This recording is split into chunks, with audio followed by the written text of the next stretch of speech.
Hi all, this is Jan Almighty and welcome to this video. So in this video, once again, we're back with the candidates and it's the last round. So we have a winner and it's the guy from the right, the guy with the black pieces, which is Fabiano Caruana.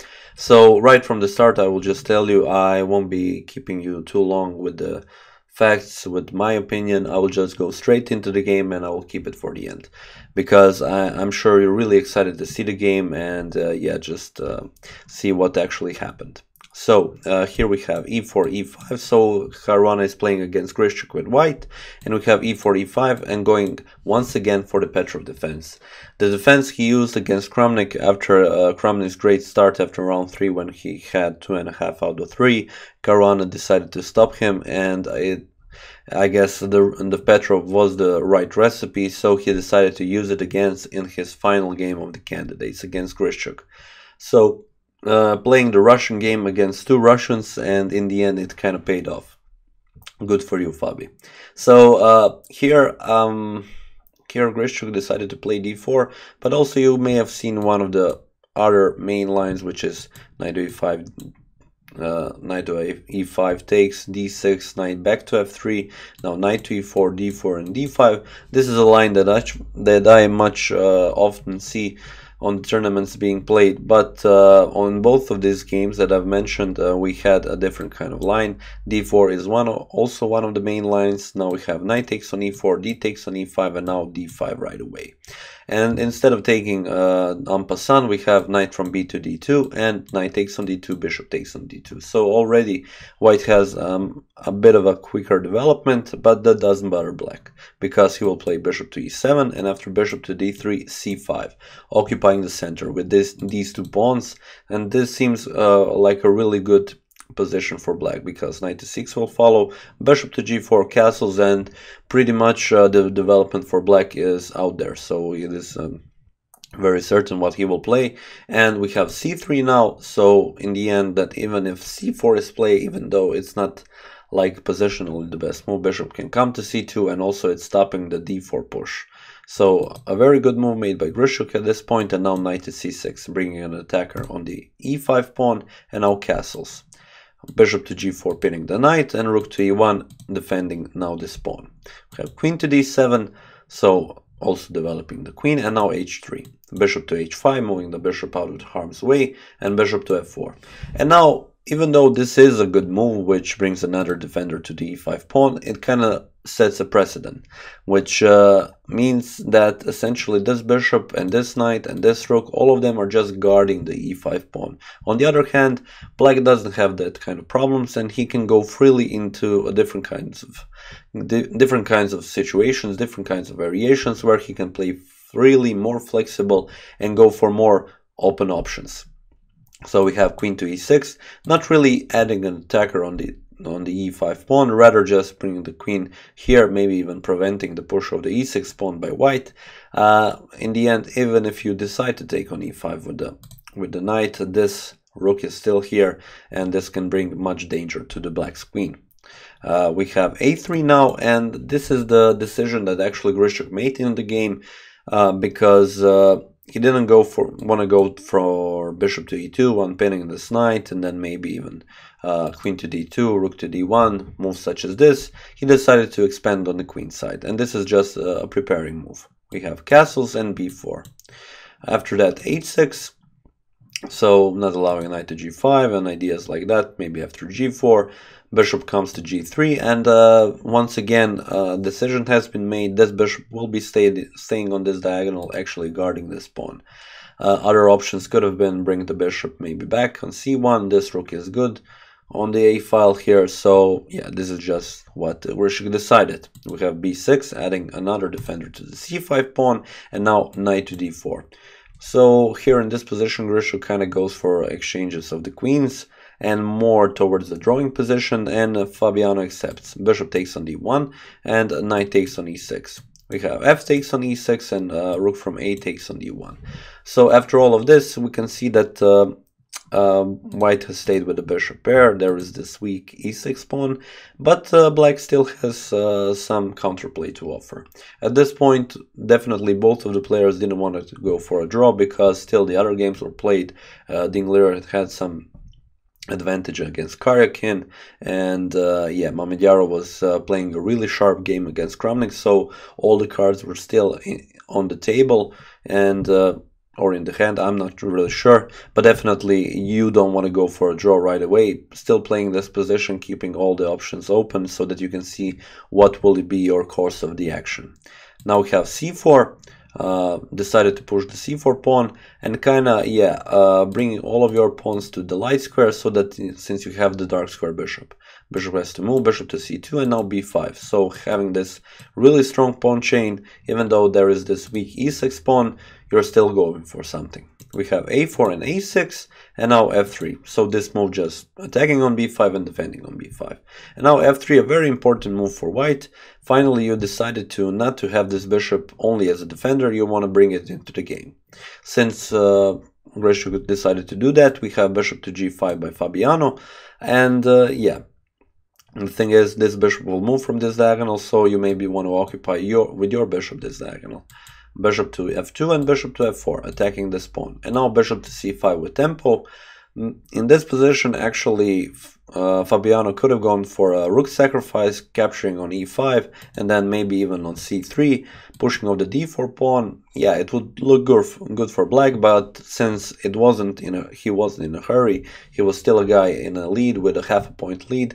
He can still wait to see what happens in our games, and then he can maybe go. Maybe if Karyakin was in this position, he would go for bishop takes on e5 and go for a sharp position, but here we had rook from f to d8 from Caruana.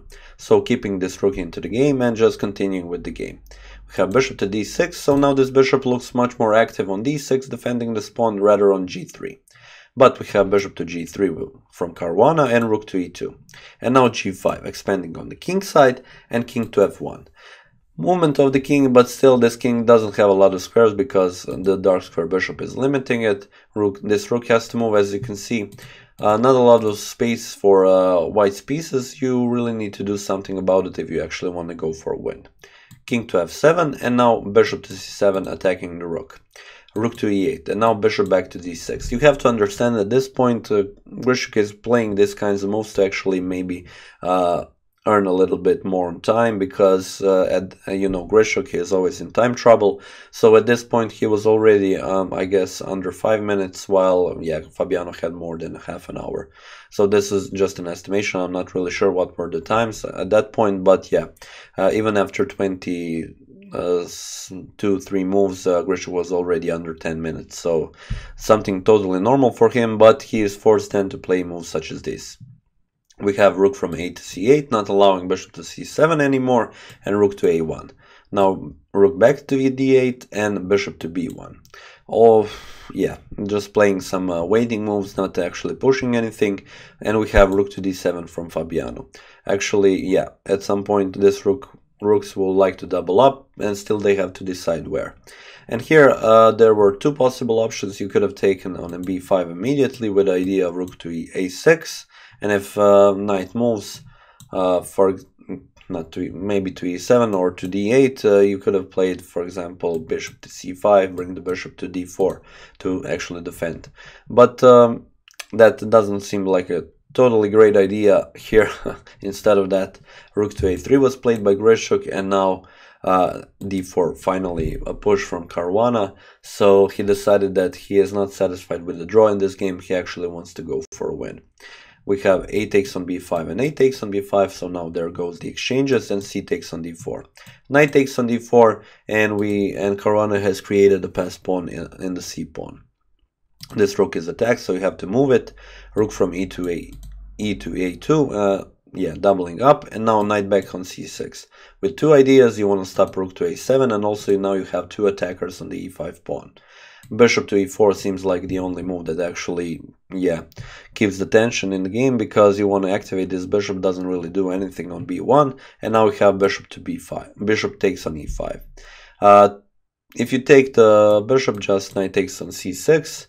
And if you take this bishop, what actually happened in game, rook takes on d6. So yeah, you don't have to be afraid of if you don't want to take this bishop now, because you just lose the bishop. So in a sense, everything works out in this variation, and we have a rook takes on d6. Now bishop takes on b5, picking up one pawn, and rook to d1 check. We have king to e2 and rook to g1. So yeah, Caruana is defending this pawn, and he wants to go for this pawn here. If king to f2 here, then you have simple bishop to d4, yeah, bringing king back, and yeah, just capturing on g2, so you don't want to do that. Instead of that, king to e3 was played, stopping all that altogether, and now the rook is defending the g2 pawn. We have rook to b1 now, attacking this pawn, and rook to a7 check. King to f6 seems like the only reasonable move to play, and now actually bishop to d7. So Grischuk at this point was actually going for the attack of the rook here, and also for some rook to a6 ideas, maybe to pick up this pawn, but this is essentially the move that brings us closer to the end game, because we have first bishop to f4 check. King doesn't want to go up because you have rook to d1 check, king to c3, rook to d3 check, and king, when it moves somewhere here, for example c2, you have rook to d8, and then you will put the rook here, exchange one pair of rooks, pick up this pawns, and yeah, black will win the game easily. So instead of going up here, we had king to e2 instead, and now rook to d8. The idea is, if you play rook to a6 at this point, you have rook to b2 check. Yeah, king has to go back to, for example, to f1 to defend on g2. You can even play rook takes on d7, and after rook takes on d7, you have a clear path to a promotion, because after rook to c6 and rook to c2, you cannot play the other rook to c7 because of the bishop, and there is a clear rook. So yeah, Caruana is clearly winning this game, and because of that, after rook to d8, we had rook to c2 played. And now rook takes on b4. Also, possibility was actually to play rook to g1 to go for this pawns. I mean, king to f2 has to be played, and now rook to d1 attacking this bishop, and when the bishop moves, you can play rook to d2. So this was a possibility, but Caruana went for rook takes on b4, and now bishop to c6. This bishop doesn't make sense on d7, you want to activate it. And now after this move, yeah, the black is just easily in a better position. He also plays c3. You cannot play rook takes because you have rook d2 check, king to f1, and another rook check, and checkmate is the next move. So because of that, yeah, the pawn is pushed here. He will be guarded the whole game, and now it's just a matter of technique how Caruana will win. So we have c3 and rook to d7, preventing the rook push here, and you don't want to give up the rook, so rook to c8, bishop to e4, and now h5, also expanding on the king side. h6 pawn was weak, not defended. You want to put it to h4 because the g5 pawn is defended by this bishop. We have king to d3 and rook to b2, and king to e2 back. So yeah, once again, you don't want to take on c3 because rook to d2 is checkmate. One thing I want to tell you right away, so in this position, from now on, just show you the moves. The main idea for black is actually not to exchange both of the rooks, because then you would have opposite color bishop endgame, and this is something that Grischuk would want to do. Actually, black wants to exchange at least one rook, and then try and push this pawn to c2 without it being captured, or go with a king to enter this premises to actually capture the g2 pawn, because then he would also have some counterplay on the king side, and with play on two sides of the board, yeah, Grischuk wouldn't have a chance. So first we have h4 expanding here, so you cannot play, for example, g3. Not really that you would want to play g3 or g4 at some point, but yeah, just pushing here the pawn so that he can be defended like this. We have rook to d1, so Grischuk decided to bring the rooks to the first rank, and king to e5. Rook to a1 and rook to d8. Rook to d1, so Grischuk is fine with the exchange, but Fabiano doesn't want it. He puts the rook to b8. We have rook back to a1, and now bishop to d2, defending this pawn. Rook to a6, giving some active play with the rook, and rook back to d8. Rook to c6, attacking the pawn from behind, and rook to b1. So rook can go here because, yeah, he is not attacked by the bishop. The rook is here, and here in this position. So even if you take on d2, just pawn takes, and the threat is to promote in the next move. So there is no threat of capturing capturing the rook. At this moment, you could have also played king to f4 at this point, because after something like king to f2, there aren't any checks, and you can play rook to b1 with threat of bishop to e3, or bishop to e1 with other rook coming. So yeah, you would maybe go faster into that variation when you want to enter with the king on g3.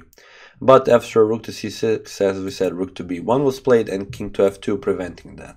We have rook to a1 moving out of this way from the bishop, and rook to c4. We have rook to d4, so rook to c4 not allowing, king to f4. We have rook to c8, and now rook to b4.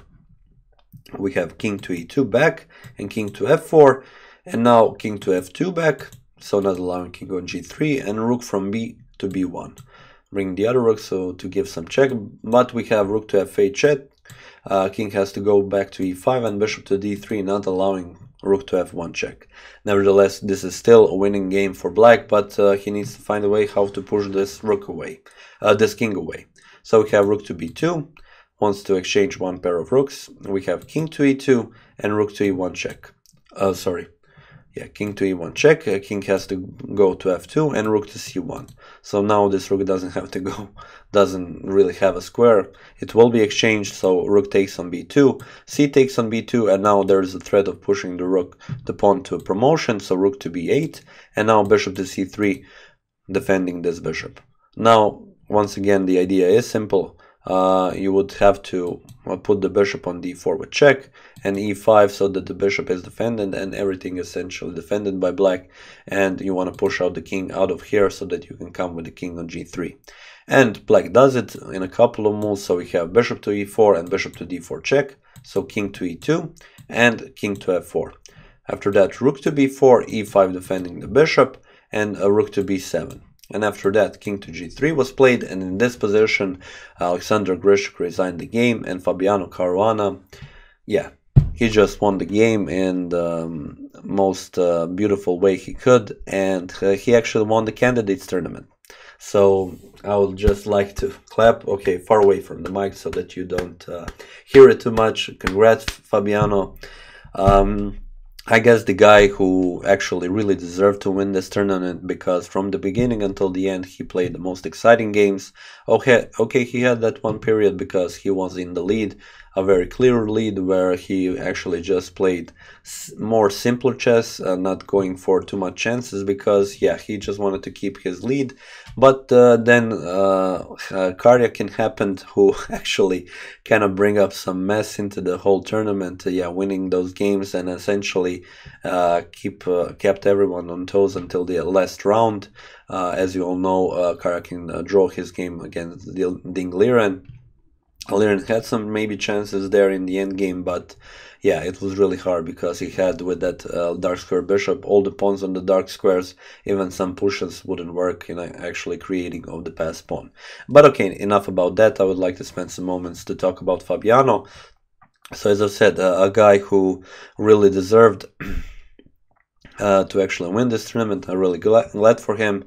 I already saw some comments like, now either America, because now, he is playing for the American team, will be really happy because now America will have once again a world champion after Bobby Fischer, and on the other side you have the Italians saying, Italy will have Italy will have the champion for the first time like in ever in chess. So everybody's excited on all sides of the board, and I don't want to end it up on a sad note. Essentially, I'm not that happy that this tournament ended because it was a very good experience for me. I really enjoyed covering it, watching all the games as I do because I love chess and this is just like my favorite thing to do. And also since I discovered YouTube and just analyzing the game and talking to you guys in the comments or just in general over the chat, playing some games on Lead Chess, this has been the thing that I looked forward the most in my day. And today was crazy in both sense of the word, so crazy good and crazy bad. In the end, the tournament ended, and I would really like to cover more of these kinds of tournaments, but from now on, yeah, we're going to be back from the stories about masters on my channel, and I will make some endgame videos because I haven't done some in a while, and I would really like to do so. So bring some education back to you guys, and yeah. I guess that's pretty much it. I think I covered all of the things I would like to say. Actually, there is one more thing, so I didn't lose my bet. Even though I said Mamidiaro would win the tournament, he didn't. Okay, he fight until the end. He played a sharp line, and in the end tried to go for a win, but Kramik didn't let him. And on the other hand, my friend Agadmater, he voted. He said that Karakin will win the tournament. He almost had me there. But yeah, Karakin drew the last game, and he also didn't win. But nevertheless, we'll go for some dinner and drinks, and I'm also looking forward to that, and just talk about the candidates, I presume. Yeah. So yeah, ending up on the high note there. Once again, I would like to thank you guys for watching this video. Thanks to all of you from, yeah, for all of you who has been with me through this journey. I really enjoyed it, and yeah, I'm just going to say I will see you next time.